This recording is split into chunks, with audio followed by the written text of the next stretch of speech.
నర్మద అయితే వాటర్‌కి కిచెన్ రూమ్‌కి వస్తూ ఉంటుంది. అలా కిచెన్ రూమ్‌కి వాటర్‌కి వచ్చేసరికి నర్మదాని చూసి మళ్ళీ వాళ్ళ నాన్న ఆనందరావు దాంగుని ఉంటాడు. ఇదేంట్రా బాబు ఇలా ఇరుక్కున్నాను అనైతే అనుకుంటూ ఉంటాడు. ఇక నర్మద కిచెన్ రూమ్ నుంచి బయటకు వస్తూ ఉంటే పక్కనే ఉన్న ఆ కర్టెన్‌లో దాంగుని ఉంటాడు. ఇక నర్మద వస్తూ ఆ కర్టెన్ దగ్గర కాళ్ళు అయితే చూస్తూ ఉంటుంది. ఎవరో మనిషి అక్కడ ఉన్నట్లుగా ఉన్నారే అనైతే అలా చూస్తూ ఉంటుంది.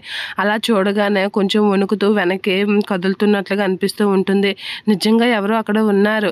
ఎవరు అని చెప్పేసి అడుగుతూ ఉంటుంది. ఎవరక్కడ అని చెప్పేసి నర్మద అడిగేసరికి ఇంకా ఆనందరావు అయితే చాలా టెన్షన్ పడుతూ ఉంటాడు. చాలా భయపడుతూ అలా చూసేసరికి అమ్మో దొంగ అని చెప్పేసి గట్టిగా కేకలు వేస్తూ ఉంటుంది. దొంగ దొంగ అని అనగానే ఒక్కసారిగా కట్టెలో నుంచి తప్పించుకోవడానికి వెళ్ళేసరికి నర్మద పట్టుకొని తన చేతిలో ఉన్న బాటిల్తో కొడుతూ ఉంటుంది. అలా కొట్టి గట్టిగా అరుస్తూ ఉంటుంది దొంగ దొంగ అని.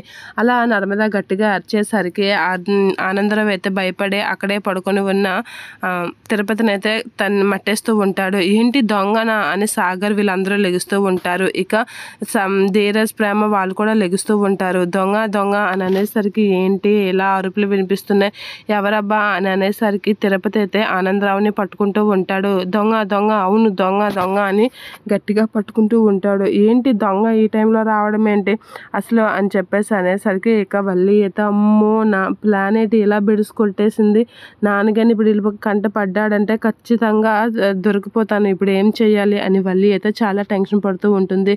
దొంగ ఏంటి అని చెప్పేసి చందు అయితే వల్లి కాస్త చూసేసరికి ఏమో బావా పద పద అని అనేస్తూ ఉంటుంది.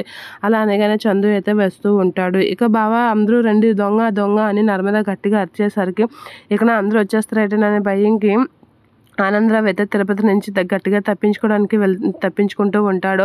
అలా తను పట్టుకున్న దుప్పటినైతే తిరుపతి వాళ్ళ చేతిలో ఒగ్గేసి స్పీడ్గా పరిగెడుతూ ఉంటాడు. అలా వాళ్ళ నుంచి అయితే తప్పించుకుంటూ ఉంటాడు ఆనందరావు. అలా తప్పించుకోగానే ఏడి దొంగ దొంగ అని చెప్పేసి అందరైతే వచ్చేసరికి ఇక ఆనందరావు అయితే చాలా స్పీడ్గా అన్నీ తన్నుకొని అయితే వెళ్ళిపోతూ ఉంటాడు. ఇక గేట్లలో కాదు అని చెప్పేసి గోడలలో అయితే దూకేసి వెళ్ళిపోయేసరికి ఒక్కసారిగా నడుమిరిగినట్లుగా అనిపిస్తూ ఉంటుంది. ఓరి నాయనో కోసాలు కదిలిపోయేవి, అందుకే ఈ వయసులో ఇలాంటివి చేయకూడదు అంటారు, ఇప్పుడు ఏంటి నా పరిస్థితి అని చెప్పేసి ఆనందరావు అయితే నొప్పులకి బాధపడుతూ ఉంటాడు.